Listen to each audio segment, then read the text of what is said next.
Bismillahirrahmanirrahim. Assalamualaikum warahmatullahi wabarakatuh. Mohon izin memperkenalkan diri. Nama saya Ahmad Pandu Wijaya, dosen tetap pada program studi Teknik Informatika Fakultas Teknik Universitas Wahid Hasyim Semarang. Pada saat ini saya berfokus pada bidang data mining, terutama pada topik modeling klasifikasi dan clustering untuk proses self-diagnosis ataupun swamedikasi. Video ini saya buat dalam rangka keikutsertaan saya pada sertifikasi dosen tahun 2025 sebagai bentuk tanggung jawab akademis dan profesionalitas saya. Semoga dengan apa yang saya tampilkan bisa menjadi gambaran kontribusi saya pada bidang pengajaran, penelitian, serta pengabdian. Terima kasih saya ucapkan atas kesempatannya. Assalamualaikum warahmatullahi wabarakatuh. Baik, Bismillahirrahmanirrahim. Assalamualaikum warahmatullahi wabarakatuh. Waalaikumsalam warahmatullahi wabarakatuh. Selamat siang teman-teman. Siang Pak. Dalam keadaan baik ya, sehat ya. Oke, terima kasih sudah join di pertemuan kita pada sesi kali ini. Kita bertemu di data mining part 10 ya. Kita selama 2 jam ke depan akan mempelajari tentang data mining, yaitu clustering K-means. Jadi kita akan membahas beberapa hal terkait dengan konsep clustering ya. Jadi kalau teman-teman sudah sedikit mempelajari tentang literasi yang kita miliki di RPS, kita sudah ke pertemuan 10 pada saat ini. Nah, pertemuan kali ini khusus kita akan bicara tentang K-means clustering. Kalau di pertemuan-pertemuan sebelumnya kita sudah mempelajari tentang pengenalan data, bagaimana kita memproses data, yaitu pre-processing. Sekarang teman-teman kita minta untuk mencoba menganalisa apakah data yang kita miliki itu layak. Ya, apakah data yang kita miliki itu layak sebagai dataset yang akan kita kelola menggunakan pendekatan K-means clustering. Oke, di pertemuan ke-10 kali ini kita akan meminta teman-teman sekalian memahami konsep dasar dan implementasi clustering data.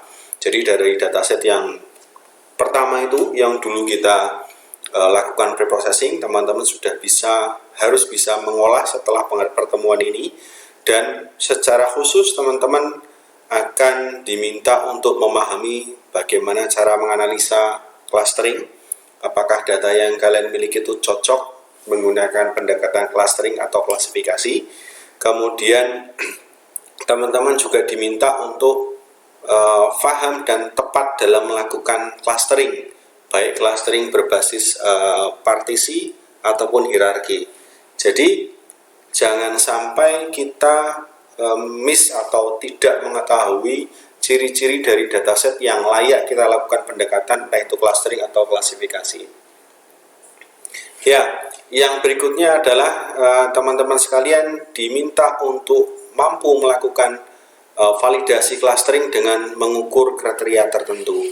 Jadi yang seperti yang saya sampaikan di beberapa pertemuan yang lalu, bahwa untuk mengukur kelayakan clustering itu bisa dilihat dari sumber data yang ada. Jadi teman-teman bisa melakukan pemodelan secara tepat, memahami apakah data itu layak untuk dilakukan clustering atau klasifikasi, atau data-data itu perlu ditransformasi, misal contoh dari data string ke data nominal, atau sebaliknya dari nominal ke data string.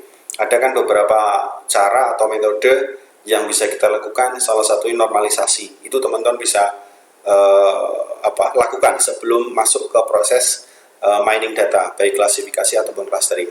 Nah, ini semua kita harapkan benar-benar bisa difahami dan dipelajari, dan teman-teman mampu menerapkan ke dalam proyek akhir.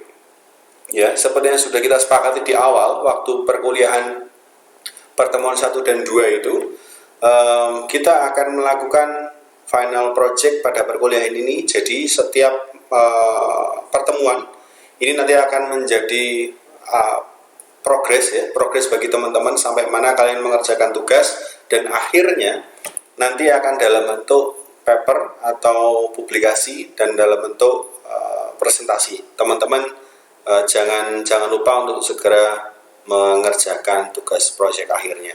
Baik, kita lanjutkan secara harfiahnya. Teman-teman bisa perhatikan di depan di sini bahwa Cummins clustering itu adalah teman-teman bisa memahami konsep analisa data clustering menggunakan algoritma Cummins secara khusus. Pada hari ini kita bawakan untuk Cummins. Kemudian teman-teman juga bisa memecahkan persoalan terkait data cluster ya menggunakan data Cummins. Di sini teman-teman bisa lihat bahwa gambar ini menunjukkan ada beberapa data ya, di mana ada warna biru, kemudian warna orange dan warna hijau. Nah, masing-masing X ini itu kalau kita di Cummins namanya centroid ya, namanya centroid. Kita tentukan di awal sebagai random value dari centroid ya. Kemudian nanti kita akan hitung jarak antara masing-masing data ini dengan centroidnya. Jadi mana data yang lebih dekat dengan centroidnya itu akan menjadi sebuah kelompok baru. Jadi kalau yang awalnya dari semua data ini adalah jadi satu, setelah kita lakukan pendekatan Cummins clustering, maka masing-masing akan menjadi pilihan sendiri-sendiri. Jadi akan ada kelompok 1, kelompok 2, dan kelompok 3. Ini secara konsep dasarnya. Itu dulu agar teman-teman memahami, baru kita akan bergeser ke materi berikutnya.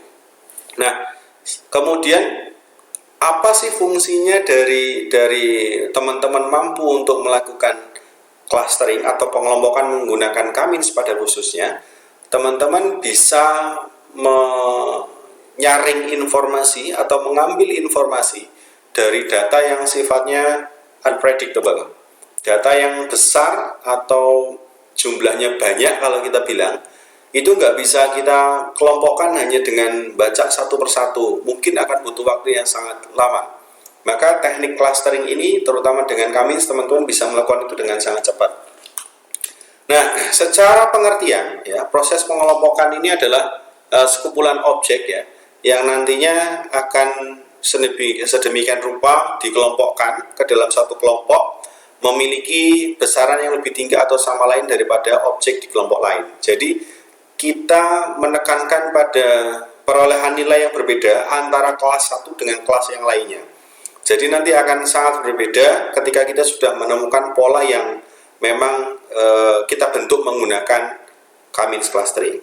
Tujuannya teman-teman bisa mengidentifikasi struktur tersembunyi dalam data, bisa ada segmentasi pasar, deteksi anomali dan lain sebagainya. Kemudian contoh di sini ada segmentasi pelanggan, pengelompokan dokumen, analisis citra medis dan lain sebagainya. Ini yang bisa kita lakukan menggunakan data mining. Kemudian secara rinci kita akan mengenalkan data mining Cummins ya, Cummins clustering. Di sini yang pertama, Cummins adalah salah satu algoritma clustering yang oke ya, yang kita bilang paling populer dan banyak digunakan. Dan di sini merupakan algoritma partitional clustering ya, membagi data ke dalam beberapa partisi.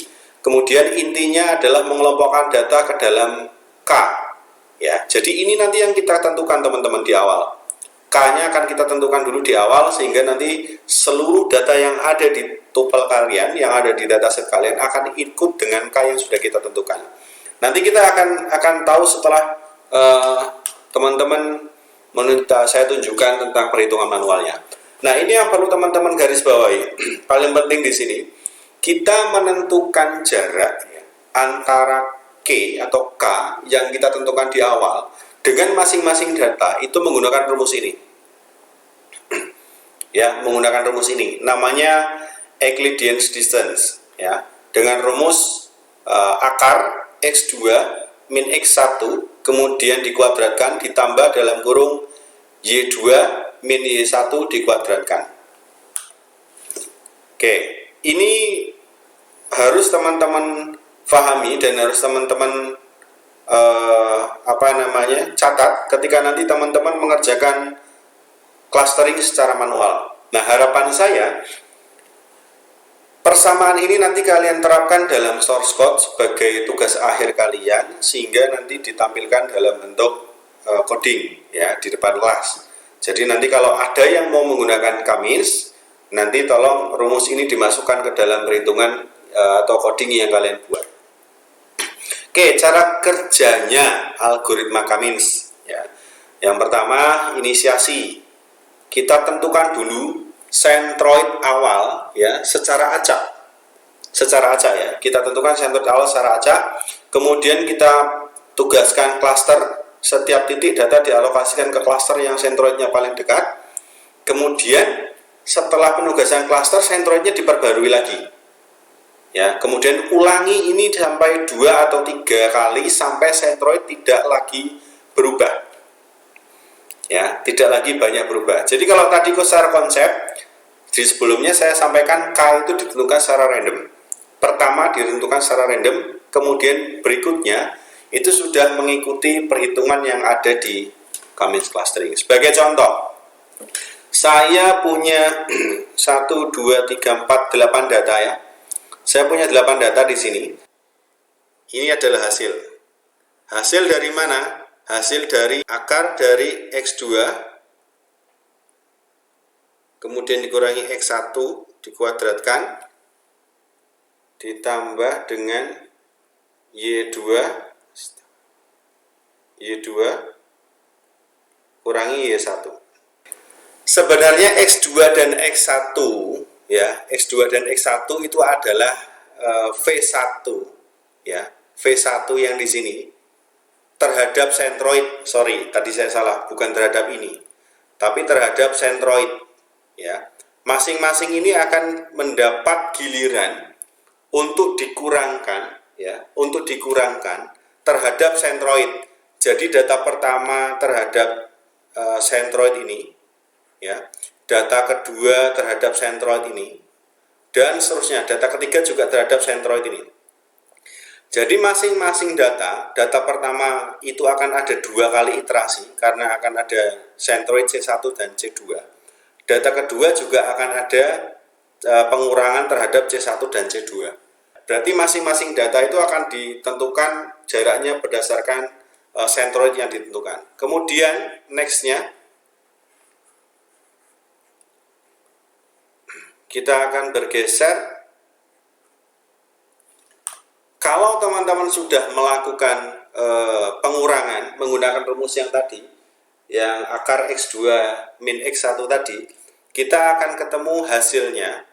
Jadi dari V1 ini, data pertama, dikurangkan dengan C1, hasilnya akan ini, 20, ya, masing-masing akan 20. Kemudian yang C2, dengan ini juga akan keluar C2. Semuanya akan dikurangkan, ya, semuanya masuk. Nah, ketika kita sudah mengurangkan masing-masing data terhadap sentroid, kita akan ada hasil C1 dan C2 dari masing-masing data. Ini akan ada muncul C1 2,0, ini hasil dari akar tadi ya. Kemudian C2 2,24 pada data pertama. Data kedua juga akan muncul C1 2,83 dan C2 juga 2,24 dan seterusnya. Kemudian ini di iterasi pertama, ketika teman-teman sekalian sudah menemukan nilainya, kalian bandingkan antara C1 dengan C2 pada data pertama, antara C1 dan C2 pada data kedua, antara C1 dan C2 pada data ketiga sampai data terakhir. Semua ditentukan. Ya, semua ditentukan. Kemudian setelah kita ketahui, kita lihat mana yang jaraknya lebih kecil atau nilainya lebih kecil. Logikanya, nilai yang lebih kecil itu akan lebih dekat terhadap sentroid yang sudah ditentukan.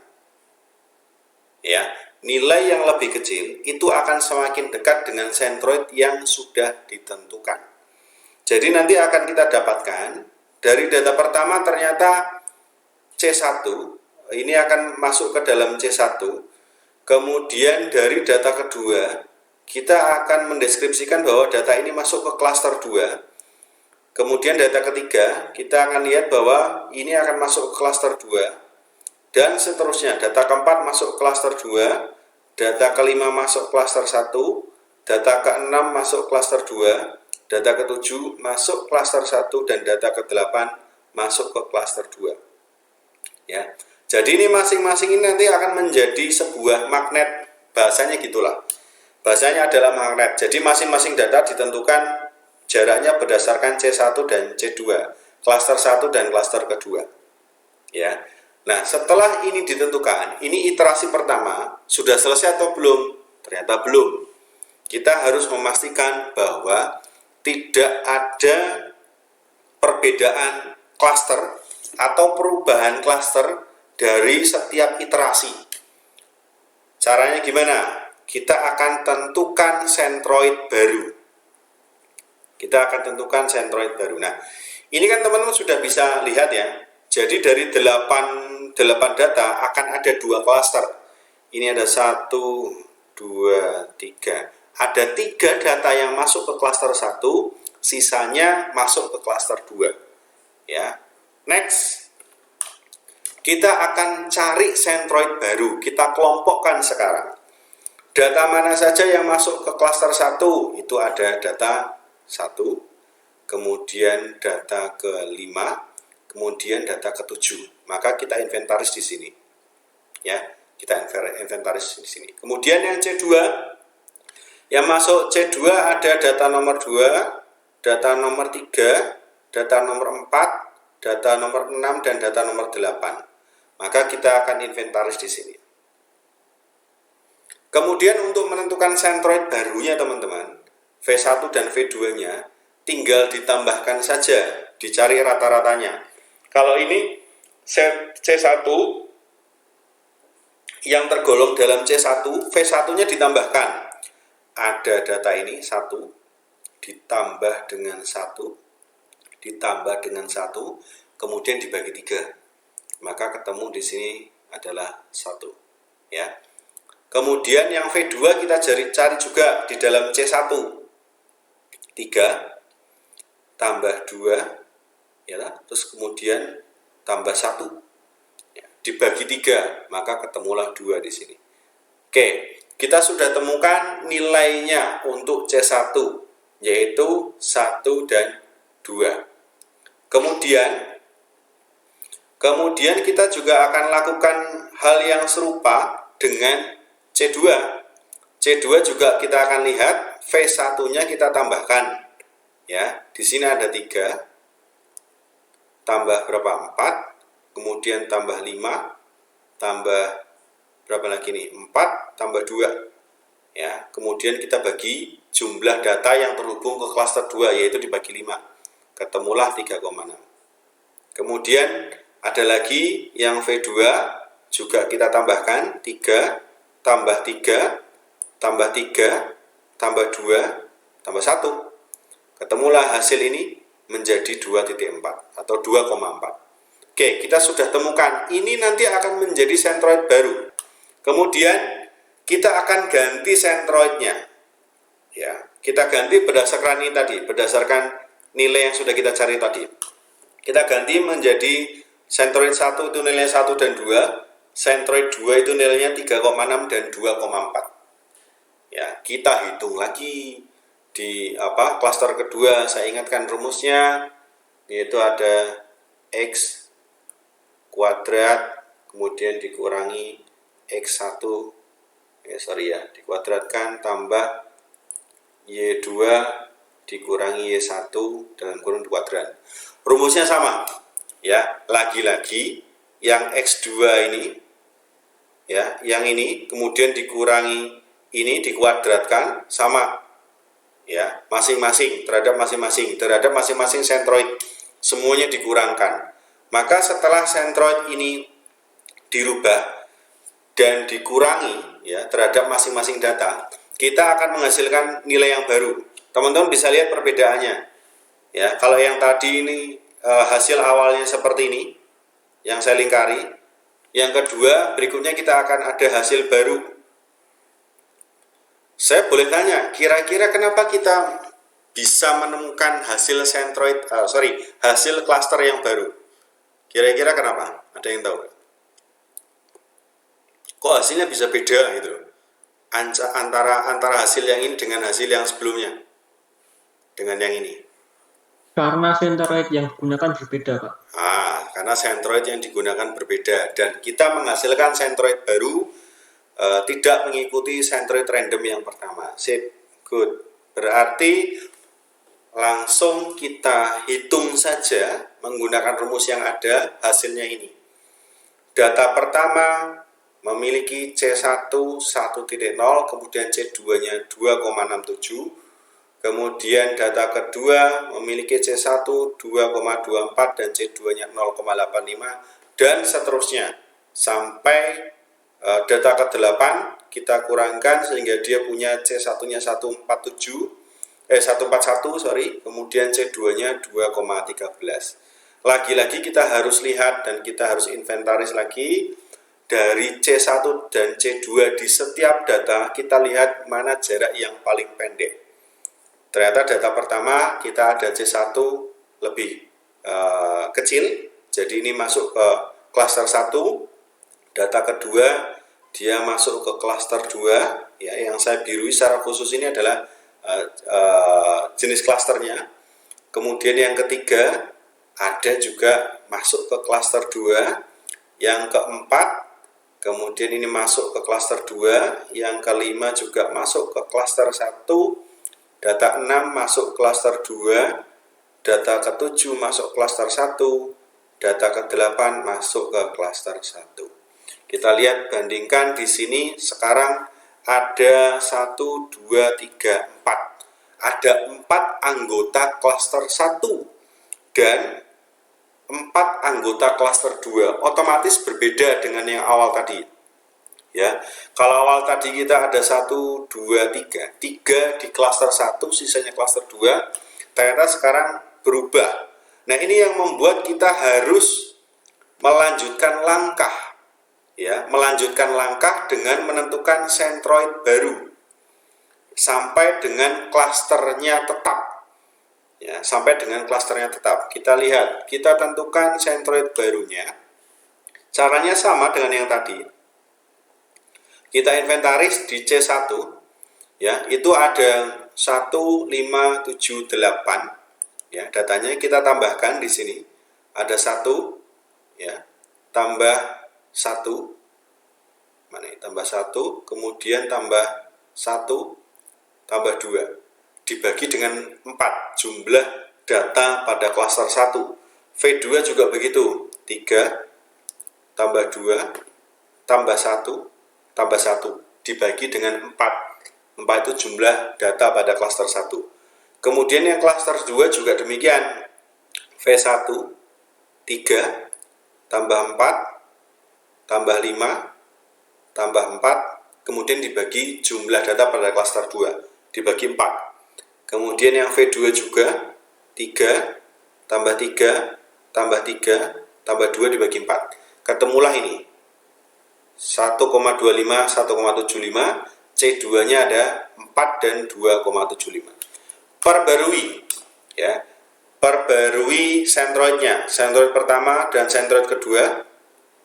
Ini ada 1,25 dan 1,75. Kemudian centroid kedua ada 4 dan 2,75. Jadi, setelah kita tentukan nilainya, kita akan lihat bahwa di sini setelah kita terapkan rumus ini, dikurangkan X2 dikurangi X1 kemudian dikuadratkan ditambah dengan Y2 dikurangi Y1 kemudian dikuadratkan, maka teman-teman akan melihat hasil yang serupa. Ini merupakan hasil yang serupa dari klaster sebelumnya. Kalau kita lihat di sini ada 1, 2, 3. Klaster 1 itu ada pada data 1, data 5, dan 7, dan 8.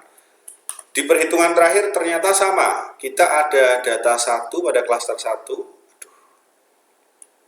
Klaster 1, kemudian pada data ke-5 masuk klaster 1, data 7 juga masuk klaster 1, data ke-8 juga masuk klaster 1. Ya. Kemudian yang lainnya ada data 2 masuk klaster 2, data ketiga masuk klaster 2, data keempat masuk klaster 2, data 6 masuk klaster 2. Ini sudah menjadi final result atau hasil akhir dari literasi yang ada. Jadi rumus ini akan terus ditetapkan sampai dengan klasternya itu tetap tidak berubah. Jadi kalau yang awal tadi masih dominan di klaster 2, sekarang kita balance di sini. Ya, jadi di setiap klaster anggotanya sama, itu 4 data. 4 data pada masing-masing klaster. Dan ini akan menjadi hasil akhir. Berarti kalau disimpulkan dari ke 8 data, teman-teman akan menghasilkan C1 atau klaster 1, yaitu data 1, kemudian data 5, kemudian 7 dan 8. Kalau di klaster 2, itu anggotanya ada 2, ada 3 ya.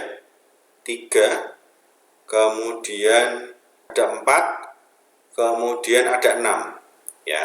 Ini merupakan final result dari pertanyaan yang awal tadi. Di awal tadi kita diminta untuk menentukan ya, apakah kita bisa mengelompokkan dari kesekian data itu menjadi klaster yang diminta. Nah, sekarang kalau kita membuat pengelompokan itu berdasarkan sentroid, berarti kalau saya mau menampilkan atau menghasilkan 3 kelas, kira-kira sentroidnya nambah enggak? Tadi kan baru 2 kelas ya. Kalau saya mau 3 kelas atau 4 kelas, sentroidnya nambah enggak? Nambah. Karena sentroid itu adalah seperti yang di awal tadi pengertian tadi, sentroid itu adalah X ini tadi. Ini sebagai titik penentu apakah setiap data pada masing-masing kelas mendekati sentroid yang kita miliki. Ya, jadi kalau tadi kita menentukan hanya 2 kelas, sentroidnya hanya 2. Kalau kita mau 3 kelas, sentroidnya 3 dan seterusnya. Oke, silakan. Kalau ada yang mau ditanyakan terkait dengan penjelasan Cummins clustering. Mau bertanya, Pak. Ya, Mas. Ini untuk Cummins sendiri cocoknya digunakan untuk data seperti apa, Pak? Oke. Kalau Cummins ini umumnya kita bisa gunakan ke data-data yang sifatnya nominal. Jadi kayak kalau Anda, ini kan Anda sudah mulai jalan ya proyeknya ya sampai dengan akhir. Kalau Anda menggunakan dataset yang nominal, isinya angka-angka seperti itu dan non-label, itu kita bisa gunakan menggunakan pendekatan clustering. Kita sudah bisa tahu, oh saya mau menentukan ini terhadap data ini mau kita kelompokkan jadi 3 misal, atau mau kita kelompokkan menjadi 4. Itu Mas ya. Oke. Ada lagi? Tidak ada. Saya mohon untuk teman-teman isi di Google Form saya. Di sini ada click to response. Mohon diisi supaya saya bisa tahu apakah materi yang saya sampaikan bisa terdeliver dengan baik. Responsnya juga akan saya evaluasi di pertemuan berikutnya.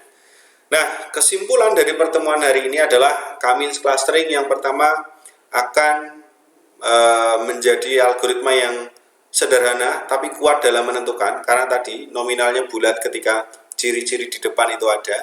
Kemudian pemahaman konsep pemilihan K yang tepat atau nilai sentroid yang tepat pada preprocessing data itu adalah kunci dari keberhasilan Cummins clustering. Kemudian yang terakhir, meskipun ada tantangan, Cummins tetap menjadi alat penting dalam analisis data. Jadi menentukan pemisah di awal itu penting. Waktu random ya, pertama kali menentukan sentroidnya random itu penting. Selanjutnya, sentroid itu akan mengikuti perhitungan. Jadi teman-teman harus benar-benar bisa menangani data itu dengan baik. Oke, terima kasih atas perhatiannya, teman-teman sudah join. Saya tunggu responsnya, nanti akan saya evaluasikan di pertemuan berikutnya. Semoga teman-teman selalu dalam keadaan sehat walafiat. Terima kasih ya atas partisipasinya. Kurang lebihnya mohon maaf. Allahumma fiq ila wa mutrik. Assalamualaikum warahmatullahi wabarakatuh. Waalaikumsalam warahmatullahi wabarakatuh. Terima kasih Bapak. Ya, Terima kasih, sama-sama. Pak.